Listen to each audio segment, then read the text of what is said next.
قال الله تعالى في القرآن المجيد: أعوذ بالله من الشيطان الرجيم. بسم الله الرحمن الرحيم.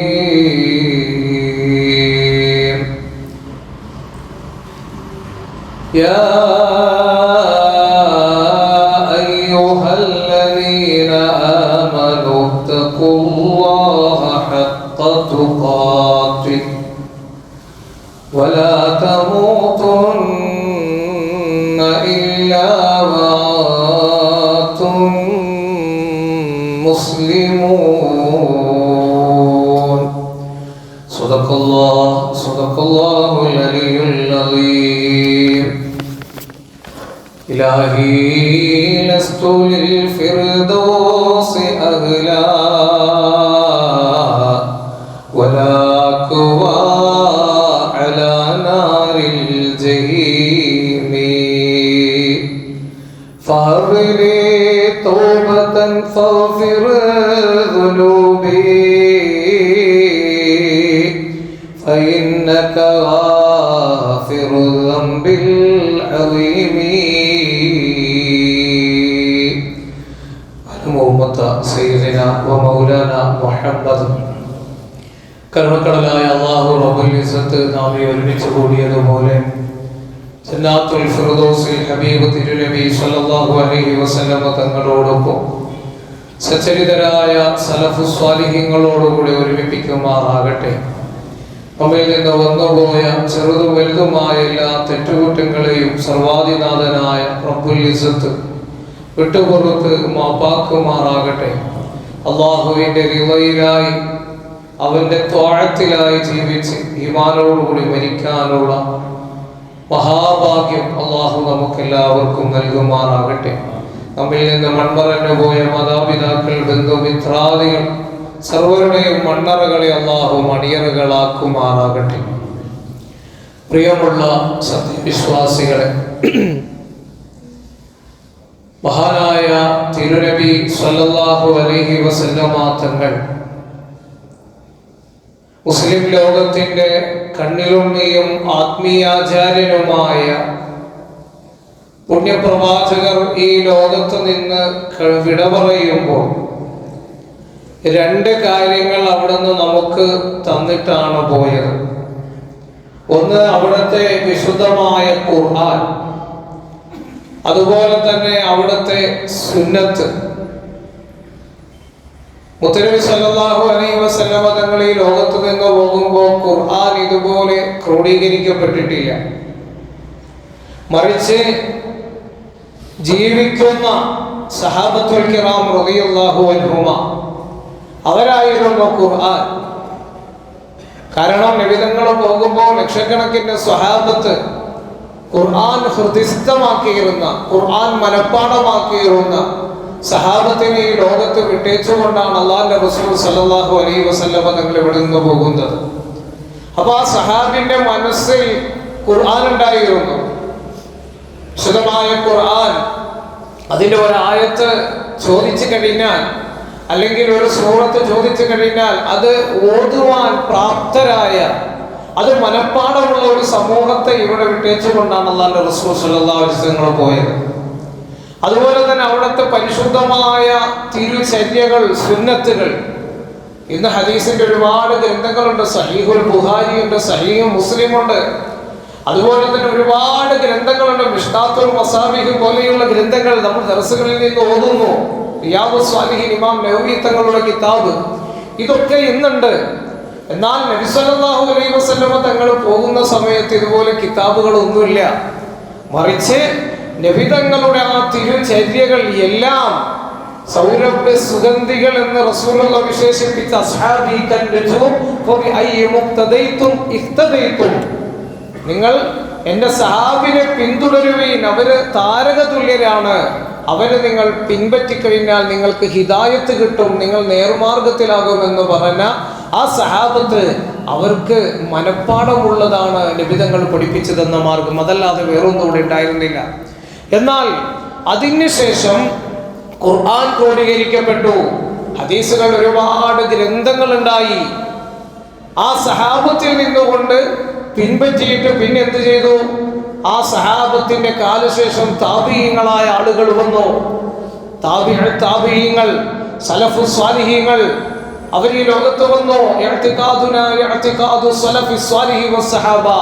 യഥാർത്ഥം നേർമാർഗം എന്ന് പറയുന്നത് അവർ കാണിച്ചു തന്ന പാന്താവാണ്. അപ്പോ നബി സല്ലല്ലാഹു അലൈഹി വസല്ലമ തങ്ങൾ വിട്ടേച്ചു പോയ ആ സമൂഹം ഏറ്റവും നല്ല കാലം എന്ന് പറഞ്ഞാൽ ഖൈറുൽ ഖുറൂൻ, ഏറ്റവും നല്ല കാലം എന്ന് പറഞ്ഞാൽ കർണി, എൻ്റെ കാലഘട്ടമാണെന്ന് സയ്യിദുനാ റസൂലുള്ളാഹി. പിന്നെ തുമ്മല്ലദീന യലൂനഹും, അതിനുശേഷം വരുന്ന കാലഘട്ടം, പിന്നെ തുമ്മല്ലദീന യലൂനഹും, പിന്നെ അങ്ങനെ തുടർന്ന് വരുന്ന കാലഘട്ടം അവസാന കാലഘട്ടമാകുമ്പോൾ ഏറ്റവും മോശം കാലഘട്ടമായി തീരുമെന്ന് അള്ളാഹുവിൻ്റെ റസൂൽ സല്ലല്ലാഹു അലൈഹി വസല്ലമ തങ്ങൾ പഠിപ്പിക്കുകയാണ്. വിധങ്ങൾ പറയുന്നുണ്ട്, അലി നബി സല്ലല്ലാഹു അലൈഹി വസല്ലം ഒരു കാലഘട്ടം വരാനുണ്ട്. നബിതങ്ങൾ പറയുകയാണ്, 14 നൂറ്റാണ്ടുകൾക്കപ്പുറം മദീനായുടെ മലർവനിയിൽ നിന്ന് പുണ്യപ്രവാചകർ സല്ലല്ലാഹു അലൈഹി വസല്ലമ തങ്ങൾ പ്രവചനം നടത്തുകയാണ്. നൂറ്റാണ്ടുകൾക്ക് ശേഷം വരാൻ പോകുന്ന, ആയിരക്കണക്കിന് വർഷങ്ങൾക്ക് ശേഷം വരാനുള്ള സംഭവങ്ങളെ പറ്റി പുണ്യപ്രവാചകർ പറയുകയാണ്. ഒരു കാലഘട്ടം വരാനുണ്ട്, ആ സമയത്ത് ജനങ്ങൾ യുദ്ധം ചെയ്യും.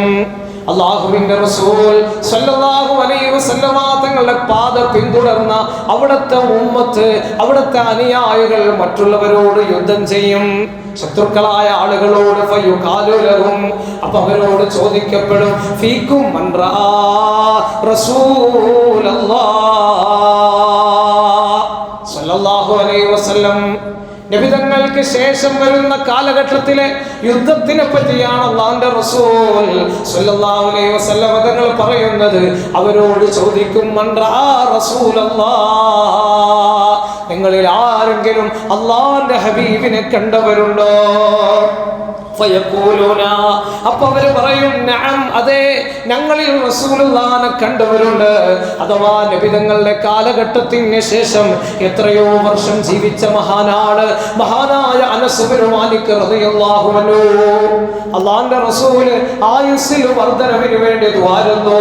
നബിതങ്ങളുടെ ദുആഇന്റെ ബർക്കത്ത് കൊണ്ട് ഒരുപാട് വർഷം ജീവിച്ച മഹാനായ അനസ് റളിയല്ലാഹു അൻഹു, അതുപോലെയുള്ള സഹാബത്ത് ഒരുപാട് വർഷം ജീവിച്ചവരാണ്.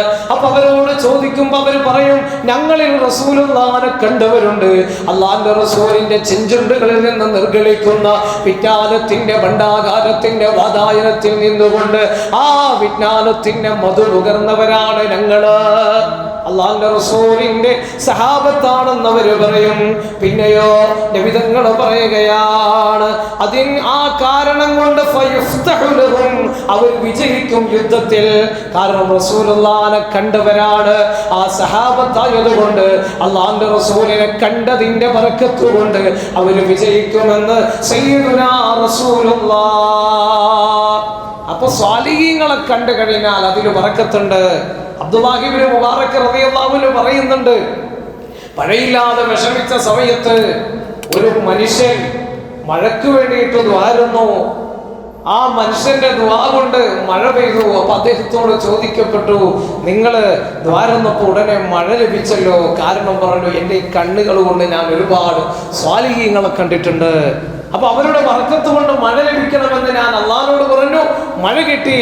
അതുകൊണ്ട് സ്വാലിഹീങ്ങളെ സന്ദർശിച്ചാൽ അവരുടെ ദുആ കിട്ടിക്കഴിഞ്ഞാൽ അതിന് ബർക്കത്തുണ്ട്. അപ്പൊ ആ ഒരു കാരണം കൊണ്ട്, നബിതങ്ങളെ കണ്ട കാരണം കൊണ്ട് അവര് ജയിക്കുകയാണ്. അതിനുശേഷം ഒരു കാലഘട്ടം വരും, അപ്പൊ ഇങ്ങനെ യുദ്ധം നടക്കും. അവരോട് ചോദിക്കും, ഹൽ ഫീകും മൻ റആ മൻ സഹിബ റസൂലില്ലാഹി സ്വല്ലല്ലാഹു അലൈഹി വസല്ലം.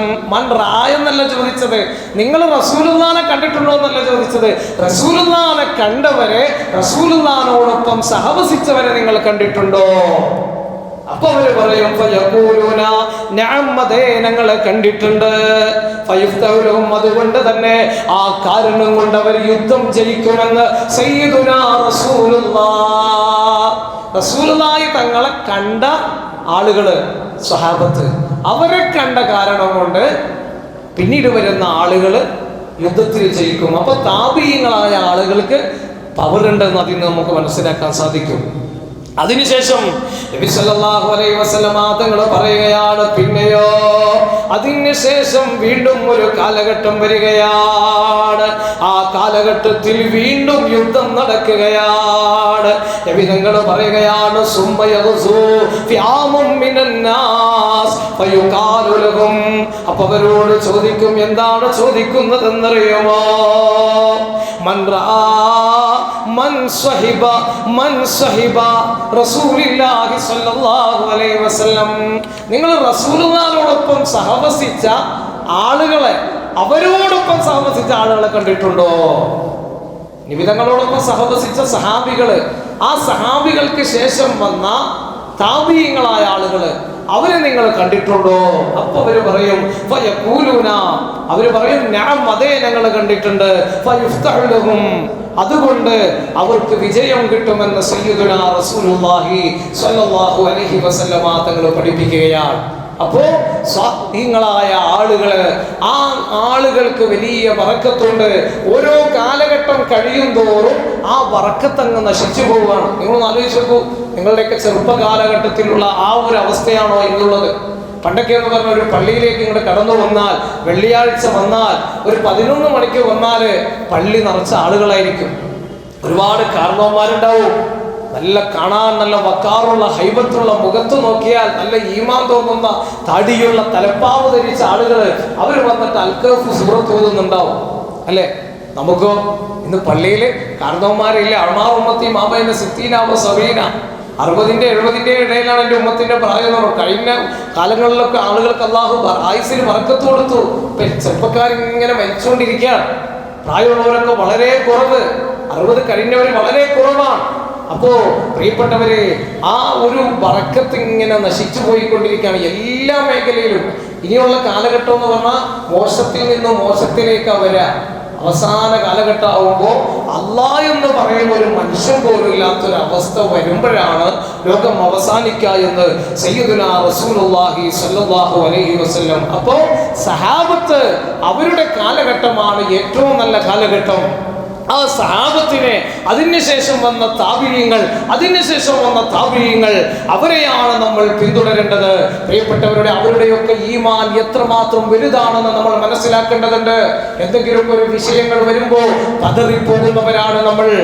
എന്തെങ്കിലും ഒരു കാര്യങ്ങൾ വരുമ്പോ, ഇസ്ലാം നമ്മുടെയൊക്കെ പേഴ്സണലായ വിഷയം വരുമ്പോ നമ്മൾ ദീനിനെ അങ്ങ് മാറ്റിവെക്കും, ശരീഅത്തിന്റെ നിയമം അങ്ങ് മാറ്റിവെക്കും. എന്ന സഹാബത്ത് അങ്ങനെയായിരുന്നില്ല. തല പോകുമെന്ന അവസ്ഥ വന്നകൾ പോലും ദീനിൽ നിന്നുകൊണ്ടൊരു അല്പം പോലും വ്യതിചലിക്കാൻ അവർ തയ്യാറാകുമായിരുന്നില്ല. മുസൈലിമത്തുൽ കദ്ദാബ് എന്ന് പറയുന്ന അധികാരമോഹിയായ മനുഷ്യൻ വന്നു. അദ്ദേഹം അയാൾ വന്നിട്ട് പറഞ്ഞത് ഞാൻ പ്രവാചകനാണെന്നാണ് പറഞ്ഞത്. എന്നിട്ട് റസൂലുള്ളാഹി സ്വല്ലല്ലാഹു അലൈഹി വസല്ലം തങ്ങൾക്ക് ഒരു കത്തയച്ചു. മിൻ മുസൈലിമത്തി റസൂലില്ലാ, അള്ളാന്റെ പ്രവാചകനായ മുസൈലിമത്ത് ഇലാ മുഹമ്മദിൻ സ്വല്ലല്ലാഹു അലൈഹി വസല്ലം. അയാൾ എഴുതിയപ്പോ സ്വല്ലല്ലാഹു അലൈഹി വസല്ലം അല്ലാട്ടോ, നമ്മുടെ വക പറഞ്ഞതാണ്. ഇലാ മുഹമ്മദിൻ റസൂലിൽ ഇസ്ലാം, ഇസ്ലാമിന്റെ റസൂലായ മുഹമ്മദിനെ കത്തയക്കുന്നു. എന്നിട്ടോ സലാമുൻ അലൈക അമ്മാ ബഅദ് ഫഇന്നി ഖദ് അശ്റഖ്തു ഫിൽ അംരി മഅക് വഇന്ന ലനാ നിസ്ഫുൽ അർദ് വലിഖുറൈശിൻ നിസ്ഫുൽ അർദ്. എന്നിട്ട് പറയാണ്, മുഹമ്മദേ, ഞാനും അള്ളാഹിന്റെ പ്രവാചകൻ തന്നെയാണ്. നമുക്കൊരു പരിപാടിയില്ല. നമുക്ക് രണ്ടായിട്ട് നമ്മുടെ രാജ്യത്തിന്റെ അധികാരത്തെ അങ്ങ് പകുക്കാം. എന്നിട്ട് ഒരു ഭാഗം നീ എടുത്തോ, നീ ഖുറൈശികളുടെ പ്രവാചകനായിക്കോ. വലിയ ഖുറൈശി നിസ്ഫുൽ അർദ്, ഒരു ഭാഗത്തിന്റെ പകുതി, അധികാരത്തിന്റെ പകുതി ഞാൻ എടുക്കാം എന്ന് പറഞ്ഞിട്ട് മുസൈലിമത്തുൽ കദ്ദാബ് അള്ളാഹുവിന്റെ റസൂൽ സല്ലല്ലാഹു അലൈഹി വസല്ലം തങ്ങളുടെ അടുക്കലേക്ക് ഒരു ദൂതൻ അയക്കുകയാണ്. അപ്പോ അയാൾ വന്ന് ഇതൊക്കെ കൊടുത്ത് റസൂലുള്ളാഹി തങ്ങൾ ഇത് വായിച്ചു. എന്നിട്ട് നബിതങ്ങൾ ചോദിച്ചു, നീ മുസൈലിമത്തുൽ കദ്ദാബ് എന്ന് പറയുന്ന കള്ളനെ വിശ്വസിക്കുന്നുണ്ടോ? അയാൾ പറഞ്ഞു, അതെ. അപ്പൊ നബിതങ്ങൾ പറഞ്ഞു, ലൗ കുന്തു ഖാതില റസൂലൻ ലഖതൽതുകുമാ, ഒരു ദൂതനെ വധിക്കുമായിരുന്നെങ്കിൽ നിന്നെ ഞാനിപ്പോൾ ഇവിടെ നിന്ന് വധിച്ചേനെ. പക്ഷേ ഒരു ദൂതനായിട്ട് വരുന്ന ആള്, ഒരു പ്രതിനിധിയായി വരുന്ന ആള്, അയാൾ ശത്രുവാണെങ്കിലും അയാൾ ബഹുമാനിക്കേണ്ടതുണ്ടല്ലോ. ഇന്ന് അന്താരാഷ്ട്ര നിയമങ്ങൾ ഉള്ളതുപോലെ അന്നത്തെ ഒരു ആചാരം അനുസരിച്ചുകൊണ്ട് ദൂതനായി വരുന്ന ആളെ ബഹുമാനിക്കുമായിരുന്നു, അദ്ദേഹത്തെ വെറുതെ വിടുമായിരുന്നു. പക്ഷേ അപ്പോഴും ഇന്നത്തെ ജൂതന്മാരുടെ അനുയായികളായിരുന്ന, അവരുടെ മുൻഗാമികളായിരുന്ന ആളുകൾ, ബനൂ ഖുറൈള, ബനൂ ഖൈനുഖാ, ബനൂ നദീർ എന്ന് പറയുന്ന ഗോത്രക്കാര് നബി സല്ലല്ലാഹു അലൈഹി വസല്ലമ തങ്ങളെ അയച്ച ദൂതന്മാരെ പരസ്യമായിട്ട് അവര് വധിക്കുവാൻ വേണ്ടി ശ്രമിച്ച പല സംഭവങ്ങൾ ഉണ്ടായിട്ടുണ്ട്. അന്നും ജൂതന്മാർ ആ സ്വഭാവമായിരുന്നു, ഇന്നും അത് തന്നെയാണല്ലോ. പലസ്തീനിൽ ഇപ്പൊ അതാണ് സംഭവിച്ചുകൊണ്ടിരിക്കുന്നത്. കരാറെഴുതും, അവർ യുദ്ധം നിർത്തിയെന്ന് പറയും, പക്ഷേ അപ്പുറത്ത് കൂടി അവരാളെ പിടിച്ച് കൊന്നുകൊണ്ടേയിരിക്കും. അത് അന്നുള്ളൊരു സ്വഭാവമാണ്, ഇന്നും അത് തന്നെയാണ് തുടരുന്നത്. നബി സല്ലല്ലാഹു അലൈഹി വസല്ലം നിങ്ങൾ പറയാണ്, മുസൈലിമത്തുൽ കദ്ദാബിന്റെ പ്രതിനിധിയോട് പറയുന്നു, നീ അയാളെ വിശ്വസിക്കുന്നുണ്ടെങ്കിൽ ഒരു ദൂതനായത് കൊണ്ട് മാത്രമാണ് നിന്നെ വിടുന്നത്, അല്ലെങ്കിൽ നിന്നെ വധിക്കുമായിരുന്നു എന്ന് നബി തങ്ങൾ പറയുന്നത്. കാരണം അത്രയും വലിയ ദുഷ്ടനായ ഒരു വ്യക്തിയായിരുന്നു മുസൈലിമത്തുൽ കദ്ദാബ്. അയാളുടെ അനുയായികൾ എന്ന് പറഞ്ഞാൽ അവരെ കാണിച്ച ക്രൂരതകൾക്ക് കണക്കില്ലായിരുന്നു. അങ്ങനെ നബി സല്ലല്ലാഹു അലൈഹി വസല്ലം തങ്ങൾ മുസൈലിമത്തുൽ കദ്ദാബിനൊരു കത്തയക്കുകയാണ്. ബിസ്മില്ലാഹിർ റഹ്മാനിർ റഹീം മിൻ മുഹമ്മദിൻ റസൂലില്ലാഹി സ്വല്ലല്ലാഹു അലൈഹി വസല്ലം ഇലാ മുസൈലിമത്തുൽ കദ്ദാബ്. കള്ളനായ മുസൈലിമത്തിനെ, കള്ളനായ കളവ് പറയുന്നവനായ മുസൈലിമത്തിന് അള്ളാഹുവിന്റെ റസൂലായ മുഹമ്മദ് എഴുതുന്ന കത്ത്. നബി തങ്ങൾക്ക് നിലപാടുണ്ടായിരുന്നു. ആരുടെ മുഖത്ത് നോക്കിയിട്ടും അള്ളാഹിന്റെ റസൂൽ സത്യമാണെന്ന് തോന്നിയ കാര്യം പറയുമായിരുന്നു. നമ്മളെപ്പോലെയല്ല, നമ്മളെന്ന് പറഞ്ഞാൽ എല്ലാവരെ പറ്റിയല്ല. നമ്മൾ ഓന്തിന്റെ നിറം മാന്തുന്നത് പോലെ എന്ത് ചെയ്യും, മാറിക്കൊണ്ടേയിരിക്കും. അപ്പ കാണുന്നവരെ അപ്പാ എന്ന് വിളിക്കും, അല്ലേ? പലപ്പോഴും അങ്ങനെയാ. അപ്പുറത്ത് പോയിട്ട് ഒരാളുടെ മുമ്പിൽ നമ്മൾ പോയിട്ട് പറയും, അവൻ ചെയ്തത് ശരിയായില്ല പറയും. അണ്ട് അയാൾ വരുമ്പോഴാ അസ്സലാമു അലൈക്കും, എന്തൊക്കെയുണ്ട് മാണിക്കക്കല്ല വിശേഷം, കെട്ടിപ്പിടിച്ച് ഒരു ഉമ്മം കൊടുക്കും. പോയിക്കഴിഞ്ഞാ ഞാനേ അവൻ്റെ ഷെറിൽ നിന്ന് രക്ഷപ്പെടാൻ വേണ്ടിയിട്ടാണെന്ന് പറയും, അല്ലെ? നമ്മൾ സാധാരണ പറയുന്നതാണ്. അപ്പം നമുക്ക് നിലപാടില്ല. ഇവിടെ പറയും, നമ്മളൊരു പ്രസംഗം കേട്ടപ്പോൾ അയാൾ പറഞ്ഞത് ശരിയാണ് കേട്ടോ, അത് കഴിഞ്ഞ് അടുത്ത ആളുടെ പ്രസംഗം കേട്ടാൽ അയാളും പറഞ്ഞത് ശരിയാണ് കേട്ടോ. അപ്പം എല്ലാം ശരിയാ. നമുക്കൊരു നിലപാടില്ല. നമുക്ക് സ്വന്തമായിട്ട് ഓരോ വിഷയങ്ങളിൽ നിലപാട് വേണം. ആ നിലപാട് തുറന്ന് പറയാനുള്ള ആർജവും നമുക്ക് വേണം. അതായിരുന്നു അല്ലാഹുവിന്റെ റസൂൽ സല്ലല്ലാഹു അലൈഹി വസല്ലമയുടെ സ്വഭാവം. കള്ളനോട് പറയാണ്, നീ കള്ളനാണെന്ന് തന്നെ പറയാണ്. എന്നിട്ട് നബി തങ്ങൾ കത്തയക്കുകയാണ്. എന്നിട്ട് നബി സല്ലല്ലാഹു അലൈഹി വസല്ലം തങ്ങൾ പറയാണ്, അപ്പോ അമുസ്ലിമീങ്ങളായ ആളുകളോട് സലാം പറയുന്ന രീതിയുണ്ട്. ആ രീതിയിൽ സലാമുൻ അലാ മനിത്തബഅൽ ഹുദാ, അല്ലാഹു നിനക്ക് ഹിദായത്ത് തരട്ടെ എന്നുള്ള രൂപത്തിൽ നബി സല്ലല്ലാഹു അലൈഹി വസല്ലം തങ്ങൾ സലാം പറഞ്ഞയച്ചു. അല്ലാതെ മുസ്ലിമീങ്ങൾക്ക് സലാം പറയുന്നത് പോലെ അസ്സലാമു അലൈക്കും വറഹ്മത്തുള്ളാഹി വബറകാതുഹു എന്ന് നബി തങ്ങൾ പറയുന്നില്ല. എന്നിട്ട് നബി തങ്ങൾ പറയാണ്, അമ്മാ ബഅദ് ഇന്നൽ അർള ലില്ലാഹി യുരിസുഹാ മയ്യശാഉ മിൻ ഇബാദി. നിനക്ക് അധികാരം വേണമെന്നല്ലേ പറഞ്ഞത്? പകുതി നീ എടുത്തോ, പകുതി ഞാൻ എടുക്കാം എന്നല്ലേ നീ പറഞ്ഞത്? എന്നാൽ റസൂലുള്ളാഹി തങ്ങൾ പറയണം, അധികാരം എന്ന് പറയുന്നത് അത് അല്ലാഹുവിനാണ്. അല്ലാഹു ഉദ്ദേശിക്കുന്നവർക്ക് അത് കൊടുക്കും. എന്നിട്ട് നബി സല്ലല്ലാഹു അലൈഹി വസല്ലമ തങ്ങൾ അവിടുന്ന് പറയുകയാണ്, നീ പറയുന്നത് പോലെ അംഗീകരിക്കാൻ എന്നെ കിട്ടില്ല, ഞാൻ അല്ലാഹുവിന്റെ പ്രവാചകനാണ് എന്ന് നബി സല്ലല്ലാഹു അലൈഹി വസല്ലമ തങ്ങൾ പറയുന്ന സമയത്ത്, പ്രിയപ്പെട്ടവരെ, മുസൈലിമത്തുൽ കദ്ദാബ് എന്ന് പറയുന്ന ധിക്കാരിയായ ഭരണാധികാരി ആ കത്തുമായി വന്നത് ഹബീബ് ഇബ്നു സയ്യിദ് എന്ന് പറയുന്ന സഹാബിയായിരുന്നു. ഹബീബ് ഇബ്നു സയ്യിദിനോട് ചോദിച്ചു, നീ മുഹമ്മദിനെ വിശ്വസിക്കുന്നുണ്ടോ? അപ്പോൾ അദ്ദേഹം പറഞ്ഞു, അതെ. وقال له اشهد ان محمدا رسول الله. അപ്പോൾ അദ്ദേഹം പറഞ്ഞു, فقال نعم, അതെ, ഞാൻ മുഹമ്മദ് നബി സല്ലല്ലാഹു അലൈഹി വസല്ലം തങ്ങൾ റസൂലാണെന്ന് വിശ്വസിക്കുന്നു. വീണ്ടും അയാൾ ചോദിക്കുകയാണ്, അതഷ്ഹദു അന്നി റസൂലുള്ളാഹ്, ഞാൻ അല്ലാഹുവിന്റെ പ്രവാചകനാണെന്ന് നീ വിശ്വസിക്കുന്നുണ്ടോ? അപ്പോൾ പറഞ്ഞു, ഇല്ല, ഇന്നക കദ്ദാബ്, നീ കള്ളനാണെന്ന് ഞാൻ വിശ്വസിക്കുന്നു. എന്നിട്ട് മഹാനവറുകൾ പറയാണ്, ഫഖാല ലഹു മുസ്തഹ്സിയൻ വസാഹിറ, നീ കൂടോത്രക്കാരനാണ്, നീ മാരണം ചെയ്യുന്നവനാണ് എന്ന് ഞാൻ വിശ്വസിക്കുന്നു. എന്നിട്ട് പിന്നെ അയാൾ ഇങ്ങനെ പറയുന്ന സമയത്ത്, ഇന്ന ഫീ ഉദുനി സുമമൻ അൻ സമാഇ മാ തഖൂൽ, നീ പറയുന്നത് ഞാൻ കേൾക്കുന്നില്ല, എൻ്റെ ചെവിക്ക് ചെറിയ പ്രോബ്ലം ഉണ്ടെന്നാ തോന്നുന്നത് എന്നിങ്ങനെ പറയുകയാണ്, അയാളെ പരിഹസിക്കുകയാണ്. അപ്പോ കള്ളപ്രവാചകനായ മുസൈലിമത്തുൽ കദ്ദാബ് എന്ന് പറയുന്ന ധിക്കാരിയായ മനുഷ്യൻ ഹബീബ് ബിൻ സയ്യിദ് റളിയല്ലാഹു അൻഹുവിനെ പിടിച്ചിട്ട് ഓരോ അവയവങ്ങളും ഛേദിക്കുകയാണ്. കണ്ണുകൾ പിഴുതു മാറ്റുന്നു, കാതുകൾ മുറിക്കുന്നു, കാലുകൾ മുറിക്കുന്നു, കൈകൾ മുറിക്കുന്നു. ചോദിക്കുന്നു, നീ മുഹമ്മദിനെ വിശ്വസിക്കുന്നുണ്ടോ? അതെ, ഞാൻ മുഹമ്മദിനെ വിശ്വസിക്കുന്നുണ്ട്. അതിൽ നിന്നുകൊണ്ട് അല്പം പോലും ഞാൻ മാറാൻ തയ്യാറല്ല. ഞാൻ അള്ളാഹുവിന്റെ പ്രവാചകനാണെന്ന് പറഞ്ഞാൽ നിന്നെ ഈ സമയത്ത് വിടാമെന്ന് പറയുന്നു. അദ്ദേഹം പറയുന്നു, ഇല്ല, എൻ്റെ വിശ്വാസത്തിൽ നിന്ന് അല്പം പോലും ഞാൻ പിന്മാറില്ല. മഹാനായ ഹബീബ് ബിൻ സയ്യിദ് റളിയല്ലാഹു അൻഹുവിനെ ക്രൂരമായിട്ട് കൊല്ലുകയാണ്. ഇതറിഞ്ഞുകൊണ്ട് അവിടുത്തെ മാതാവ് ഉമ്മു അമ്മാറ റളിയല്ലാഹു അൻഹാ. പ്രിയപ്പെട്ടവരെ, സഹാബത്തിന്റെ ചരിത്രങ്ങൾ നമ്മൾ പഠിക്കണം. അള്ളാഹുവിന്റെ ദീനിന് വേണ്ടിയിട്ട് എത്ര പ്രയാസങ്ങളാണ് അവർ സഹിച്ചിട്ടുള്ളത്, എന്തെല്ലാം ബുദ്ധിമുട്ടുകൾ അവർ സഹിച്ചു. പക്ഷേ അല്പം പോലും ദീനിൽ നിന്ന് വ്യതിചലിക്കാൻ, തൗഹീദിൽ നിന്നുകൊണ്ട് വ്യതിചലിക്കാൻ അവർ തയ്യാറായില്ല. ക്രൂരമായ പീഡനങ്ങൾ ഏറ്റുവാങ്ങിയപ്പോഴും സുമയ്യ ബീവി റളിയല്ലാഹു അൻഹയെ പോലെയുള്ള ആളുകൾ, യാസിർ റളിയല്ലാഹു അൻഹുവിനെ പോലെയുള്ള ആളുകൾ, അമ്മാർ റളിയല്ലാഹു അൻഹുവിനെ പോലെയുള്ള ആളുകൾ, മഹാനായ ബിലാൽ റളിയല്ലാഹു അൻഹുവിനെ പോലെയുള്ള ആളുകൾ, അവരൊന്നും ദീനിൽ നിന്നുകൊണ്ട് അല്പം പോലും പിന്മാറാൻ തയ്യാറായില്ല. മഹാനായ ഹബീബ് ബിൻ സയ്യിദ് റളിയല്ലാഹു അൻഹുവിനെ വധിച്ച വിവരം അറിയുമ്പോൾ പ്രിയപ്പെട്ട മാതാവ് ഉമ്മു അമ്മാറ ബീവി റളിയല്ലാഹു അൻഹാക്ക് അല്പം പോലും വിഷമം വരുന്നില്ല. എൻ്റെ മകൻ അല്ലാഹുവിന്റെ ദീനിന് വേണ്ടിയല്ലേ ഷഹീദായത്.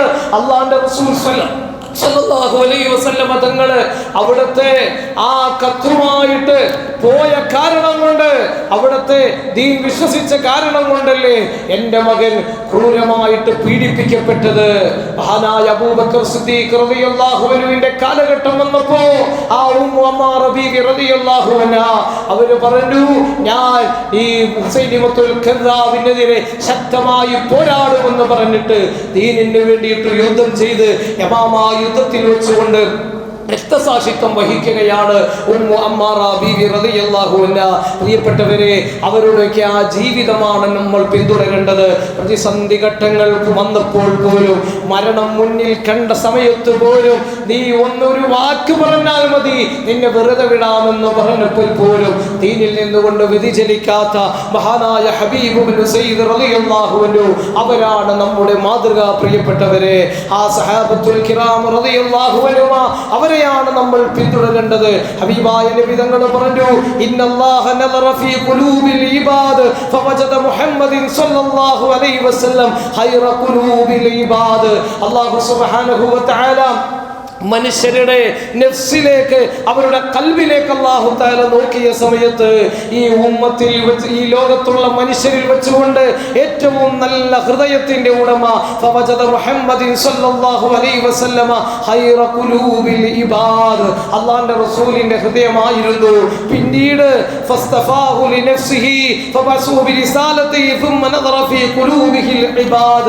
പിന്നീട് അല്ലാഹു സുബ്ഹാനഹു വ തആല നോക്കിയപ്പോൾ അല്ലാഹു സുബ്ഹാനഹു വ തആലക്ക് കാണാൻ കഴിഞ്ഞത് ഫവജദ ഖുലൂബ അസ്ഹാബിഹി ഖൈറ ഖുലൂബിൽ ഇബാദ്. ഈ ലോകത്തെ മനുഷ്യരിൽ വെച്ചുകൊണ്ട് ഏറ്റവും നല്ല ഹൃദയത്തിന്റെ ഉടമകൾ അത് സഹാബത്തായിരുന്നു. അതുകൊണ്ട് തന്നെ ആ സഹാബത്തിനെ അല്ലാഹുവിന്റെ റസൂൽ സല്ലല്ലാഹു അലൈഹി വസല്ലമ തങ്ങളുടെ അനന്തരാവകാശികളായിട്ട് അല്ലാഹു തആല തിരഞ്ഞെടുത്തു. ഫജഅലഹും ഖുസറാ നബിഹി യുഖാതിലൂന അലാ ദീനിഹി. ഇമാം അഹ്മദ് രേഖപ്പെടുത്തുന്ന ഹദീസിൽ കാണാം, ആ സഹാബത്തിനെ റസൂലുള്ളാഹി തങ്ങളുടെ പ്രതിനിധികളായിട്ട് അല്ലാഹു തആല നിയോഗിച്ചു. ആ സഹാബത്താണ് ലോകം മുഴുവൻ പരിശുദ്ധമായ ദീനിനെ കൊണ്ടുപോയി പ്രചരിപ്പിച്ചത്. പ്രിയപ്പെട്ടവരെ, അതുകൊണ്ട് ആ സഹാബത്തിനെ പിന്തുടരുന്ന ആളുകൾക്ക് മാത്രമാണ് അല്ലാഹുവിന്റെ സഹായം ലഭിക്കുക. വലയൻസുറന്നല്ലാഹു മയ്യൻസുറു ഇന്നല്ലാഹ ലഖവിയ്യുൻ അസീസ്. അല്ലാഹുവിനോട് സഹായം ചെയ്യുന്ന ആളുകളെ അല്ലാഹു തആല തിരിച്ച് സഹായിക്കുമെന്ന ഈ ആയത്തിനെ വിശദീകരിച്ചുകൊണ്ട് മഹാന്മാരായ മുഫസ്സിരീങ്ങൾ പറയുന്നുണ്ട്, അല്ലാഹുവിനോടുള്ള സഹായം എന്ന് പറഞ്ഞത് നമുക്ക് നമ്മുടെ സഹായം റബ്ബിന് ആവശ്യമില്ല, മറിച്ചുകൊണ്ട് അല്ലാഹുവിന്റെ ദീനനുസരിച്ചുകൊണ്ട് ജീവിക്കുക. വിധങ്ങളെ കാണിച്ചു തന്ന ആ പാന്താവ് മുറുകെ പിടിച്ചുകൊണ്ട് ജീവിക്കുക. അവിടുത്തെ വിശുദ്ധമായ ഖുർആനും സുന്നത്തനുസരിച്ചുകൊണ്ട് ജീവിക്കുക. الذين يمكناهم في الأرض أقاموا الصلاة وآتوا الزكاة وأمروا بالمعروف ونهوا عن المنكر. വിശുദ്ധമായ ഖുർആനിൽ സൂറത്തുൽ ഹജ്ജിന്റെ 40-ാമത്തെ ആയത്തിലൂടെ അല്ലാഹു തആല പഠിപ്പിക്കുന്നുണ്ട് ആരാണ് അവര് അഖാമുസ്സലാ നമസ്കാരം നിർവഹിക്കുന്നവരാണ്, സകാത്ത് നിർവഹിക്കുന്നവരാണ്, അതുപോലെ തന്നെ നന്മകൾ കൽപ്പിക്കുകയും തിന്മകൾ വിരോധിക്കുകയും ചെയ്യുന്ന ആളുകളാണെന്ന് വിശുദ്ധമായ ഖുർആൻ പറഞ്ഞെങ്കിൽ പ്രിയപ്പെട്ടവരെ, ആ രൂപത്തിലുള്ള ജീവിതമായി നമ്മുടെ ജീവിതം മാറണം. തൊപ്പിയിട്ടത് കൊണ്ട് ആരും രക്ഷപ്പെടാൻ പോകുന്നില്ല, തലപ്പാവണിഞ്ഞത് കൊണ്ട് ആരും രക്ഷപ്പെടാൻ പോകുന്നില്ല, ഹിജാബ് ഇട്ടു എന്നതിന്റെ പേരിൽ ആരും രക്ഷപ്പെടാൻ പോകുന്നില്ല. ഹിജാബ് ഇന്ന് മറയായിട്ട് പലരും കണ്ടുകൊണ്ടിരിക്കുന്ന ഒരു കാലഘട്ടമാണ്. പഴയ കാലമൊക്കെ എന്ന് പറഞ്ഞാൽ ഹിജാബ് ഇട്ട് വരിക എന്ന് പറഞ്ഞാൽ അതൊരു ഈമാനുള്ള വ്യക്തിയായിരുന്നു. ഇന്ന് ഹിജാബ് ഇട്ടുകൊണ്ട് എന്ത് തോന്നിവാസവും ചെയ്യാൻ മടിയില്ലാത്ത ഒരു കാലഘട്ടത്തിലാണ് നമ്മൾ ജീവിക്കുന്നത്. കഴിഞ്ഞ ദിവസം ഒരു സഹോദരി കൊല്ലപ്പെട്ടു. എങ്ങനെയാണ് കൊല്ലപ്പെട്ടത്? 2 വിവാഹം കഴിച്ചു. അതിനുശേഷം പരിചയത്തിലുള്ള ഒരാളോടൊപ്പം താമസിക്കാൻ വേണ്ടിയിട്ട് അന്യമതസ്ഥനായ ആ വ്യക്തിയോടൊപ്പം ലോഡ്ജിൽ താമസിക്കുന്ന സമയത്ത് പരസ്പരം ഇരുന്നു കൊണ്ട് കള്ളുകുടിച്ച് പ്രശ്നമായി. ആ കുടിച്ച കുപ്പി കൊണ്ട് തന്നെ തലക്കടിച്ചുകൊണ്ട് കൊല്ലുകയാണ്. പ്രിയപ്പെട്ടവരെ, ആ സഹോദരിയുടെ വസ്ത്രവും ഹിജാബിട്ട വസ്ത്രമായിരുന്നു. ഹിജാബിട്ടു എന്നതുകൊണ്ട് ആരും രക്ഷപ്പെടാൻ പോകുന്നില്ല. കഴിഞ്ഞ ദിവസം ഒരു ഡോക്ടറെ കണ്ടു. ഒരു മുസ്ലിമായ സഹോദരനോടൊപ്പം വിവാഹവേദിയിൽ വെച്ച് രജിസ്റ്റർ ചെയ്തുകൊണ്ട് ഫോട്ടോ എടുത്തുകൊണ്ട് അവരുടെ ആ ഒരു സന്തോഷം പങ്കിടുന്ന ഫോട്ടോകളും വീഡിയോകളും സമൂഹ മാധ്യമങ്ങളിലൂടെ പ്രചരിക്കപ്പെട്ടു. പലരും അത് മുസ്ലിം നാമധാരികളായ ആളുകൾ പോലും അതൊക്കെ ഒരു വലിയൊരു അംഗീകാരമായി കണക്കാക്കിക്കൊണ്ട് അതുപോലെ അതൊക്കെ ഞങ്ങൾക്ക് ഇഷ്ടമുള്ളതുപോലെ ഞങ്ങൾ ജീവിക്കും എന്നുള്ള രൂപത്തിലേക്ക് my life is my choice, എൻ്റെ അവകാശമാണ് എൻ്റെ ജീവിതം, അതാരും ചോദ്യം ചെയ്യാൻ വരണ്ട എന്നുള്ള രൂപത്തിൽ ഇന്നത്തെ മുസ്ലിം സമൂഹം ഇത്തരത്തിലുള്ള കാര്യങ്ങളൊക്കെ ഏറ്റെടുത്തുകൊണ്ട് പ്രചരിപ്പിക്കുമ്പോൾ നമ്മൾ മനസ്സിലാക്കേണ്ട കാര്യം, തട്ടനിട്ടു എന്നതുകൊണ്ട് ആരും യഥാർത്ഥ മുസ്ലിം ആകുന്നില്ല, പേരുകൊണ്ട് ആരും മുസ്ലിം ആകാൻ പോകുന്നില്ല. അല്ലാഹുവിന്റെ റസൂൽ സല്ലല്ലാഹു അലൈഹി വസല്ലം തങ്ങൾ പറഞ്ഞു, അവസാന കാലഘട്ടം വരുന്ന സമയത്ത് എൻ്റെ ഉമ്മത്ത് അവർക്ക് പേരുണ്ടാകും, മുസ്ലിം എന്ന പേരുണ്ടാകും, പക്ഷേ അവർ ചണ്ടി ചവറുകളായിരിക്കുമെന്ന് സയ്യിദുനാ റസൂലുള്ളാഹി സ്വല്ലല്ലാഹു അലൈഹി വസല്ലം തങ്ങൾ പഠിപ്പിക്കുകയാണ്. നബി തങ്ങൾ പറഞ്ഞു, കാന സുലാഹു അവ്വലു ഹാദിഹിൽ ഉമ്മ, എൻ്റെ ഈ ഉമ്മത്ത് അവരുടെ വിജയത്തിന്റെ രഹസ്യം എന്ന് പറഞ്ഞാൽ ആദ്യ കാലഘട്ടങ്ങളിലുള്ള എൻ്റെ സമൂഹം അവർ ദുനിയാവിനെ പരിത്യജിക്കുന്നവരായിരുന്നു, സാഹിത്യങ്ങളായിരുന്നു, സുഹൃത്തുള്ളവരായിരുന്നു, അള്ളാന്റെ പൊരുത്തമായിരുന്നു അവർ ലക്ഷ്യം വെക്കുന്നത്. അതുപോലെ യഖീനായ ഈമാൻ അവർക്ക് ഉണ്ടാകുമായിരുന്നു. നബിതങ്ങൾ പറയാണ്, അള്ളാഹുവിന്റെ ദീൻ അനുസരിച്ച് ജീവിക്കുമ്പോ ആ ദീനിലെ നബിതങ്ങൾ എന്ത് പറഞ്ഞോ അതുപോലെ സഹാബത്ത് എന്ത് പഠിപ്പിച്ചോ അതിനെതിരായി അവർ ചെയ്യുമായിരുന്നില്ല, ഇസ്തിഖാമത്തുള്ളവരാണ്. അതേ സമയത്ത് നബിതങ്ങൾ പറയാണ്, അവസാന കാലഘട്ടം വരുന്ന സമയത്ത് എൻ്റെ ഉമ്മത്തിലെ ആളുകള് അവരുടെ പ്രശ്നം എന്താണെന്നറിയുമോ? നബിതങ്ങൾ പറയാണ്, അവർ ബുഖുലുള്ളവരായിരിക്കും, പിശുക്കന്മാരായിരിക്കും, ദീനിന് വേണ്ടിയിട്ട് അവർ ഒന്നും ചെയ്യൂല. ദീനിന്റെ കാര്യങ്ങൾ വരുന്ന സമയത്ത് അവർ പിശുക്കന്മാരായി മാറും. അതുപോലെ തന്നെ അമൽ, വെറും പ്രവർത്തനങ്ങൾ മാത്രമായിരിക്കും ഉണ്ടാവുക, കാട്ടിക്കൂട്ടലുകൾ, വെറും റീൽസിൽ മാത്രം നിറഞ്ഞു നിൽക്കുന്ന അമലുകളായിരിക്കും അവരുടേത്. അങ്ങനെയാണല്ലോ നിസ്കരിക്കുകയാണെങ്കിൽ ആ നിസ്കാരം വരെ സെൽഫി എടുത്തിട്ടിടാണ്. ഉംറ ചെയ്യുമ്പോൾ ആ ഉംറ ചെയ്യുന്ന തവാഫ് ഇങ്ങനെ ചെയ്തുകൊണ്ടിരിക്കുകയായിരിക്കും, ലബ്ബൈക് അല്ലാഹുമ്മ ലബ്ബൈക്. ഇവരിങ്ങനെ തീർത്തുകൊണ്ട് ഇടാണ്, ഫേസ്ബുക്കിൽ ലൈവ് പോവുക, ഞാൻ ഉംറ ചെയ്യുന്നത് എല്ലാവരും കാണട്ടെ, ഞാൻ ഹജ്ജ് ചെയ്യുന്ന എല്ലാവരും കാണട്ടെ. ഓരോ സൽക്കർമ്മങ്ങളും ചില കാര്യങ്ങളൊക്കെ ഇടണം, അതിനൊക്കെ ഒരു പരിധിയുണ്ട്. ഇന്നിപ്പോൾ കഅബയുടെ അടുത്ത് തവാഫ് ചെയ്യാൻ പോലും പറ്റാത്ത അവസ്ഥയാണ്. കാരണം സെൽഫി എടുക്കുന്ന ആൾക്കാരെ തിരക്കാം, തവാഫ് ചെയ്യുന്ന ആൾക്കാരെ ചിലപ്പോൾ അപ്പുറത്തേക്ക് മറിച്ചിടും. ആ കോലത്തിലാണെന്ന് ഹബീബായ നബിതങ്ങൾ പറഞ്ഞു, അവസാന കാലഘട്ടമാകുമ്പോൾ വെറും പ്രവർത്തനം മാത്രമേ ഉണ്ടാവുള്ളൂ. ഹിജാബ് ഉണ്ടാവും, പക്ഷെ ദീൻ ഉണ്ടാവൂല. അതുപോലെ നിസ്കാരം ഉണ്ടാവും, ബോംബുണ്ടാവും, എല്ലാം ഉണ്ടാവും, പക്ഷെ എല്ലാ തോന്നിവാസം ഉണ്ടാവും. നിസ്കരിച്ച് പോയിട്ട് അപ്പുറത്ത് പോയിട്ട് വെള്ളടിക്കും. അതാണ് അവസാന കാലഘട്ടത്തിൽ മുസ്ലിമിനെ പറ്റി നബി തങ്ങൾ പറഞ്ഞ കാര്യമാണ് പ്രിയപ്പെട്ടവരപ്പോ. വളരെ വലിയ ഗൗരവത്തോടു കൂടിയിട്ട് നമ്മൾ ഈ വിഷയങ്ങളൊക്കെ എടുക്കുകയും നമ്മുടെ യുവതലമുറയെ നമ്മൾ ഇത്തരം കാര്യങ്ങൾ പറഞ്ഞു കൊടുത്തുകൊണ്ട് ദീനിയായി അവരെ വാർത്തെടുക്കുകയും ചെയ്യണമെന്ന് ഈ സമയത്ത് ഓർമ്മപ്പെടുത്തുകയാണ്. റഫയിലെ മുഹമ്മദ് അൽ മിസ്രി എന്ന് പറയുന്ന സഹോദരൻ, ഖാൻ യൂനിസ് എന്ന് പറയുന്ന ആ സ്ഥലത്ത് ജീവിച്ചിരിക്കുന്ന ആ സഹോദരന്റെ 4 മക്കള് അഭയാർത്ഥി ക്യാമ്പിൽ വെച്ചുകൊണ്ട് ഹാഫിളത്തുകളാകുകയാണ്. അദ്ദേഹത്തിന്റെ ഒരു മകൾ നദ എന്ന് പറയുന്നവൾ, 22 വയസ്സുണ്ട്. ആ 22 വയസ്സുള്ള മകൾ ആദ്യം ഖുർആൻ പഠിച്ചു. എന്നിട്ട് അഭയാർത്ഥി ക്യാമ്പിൽ വെച്ച് ഭക്ഷണമില്ല, വെള്ളമില്ല, പ്രയാസങ്ങൾ അനുഭവിക്കുമ്പോൾ അള്ളാന്റെ ഖുർആൻ നദ എന്ന് പറയുന്ന ആ 22 വയസ്സുള്ള ചെറുപ്പക്കാരി തന്റെ 3 അനിയത്തിമാർക്ക് പഠിപ്പിച്ചു കൊടുക്കാണ്. ഖുർആൻ പഠിപ്പിച്ചു, ഹാഫിളത്തുകളാക്കി.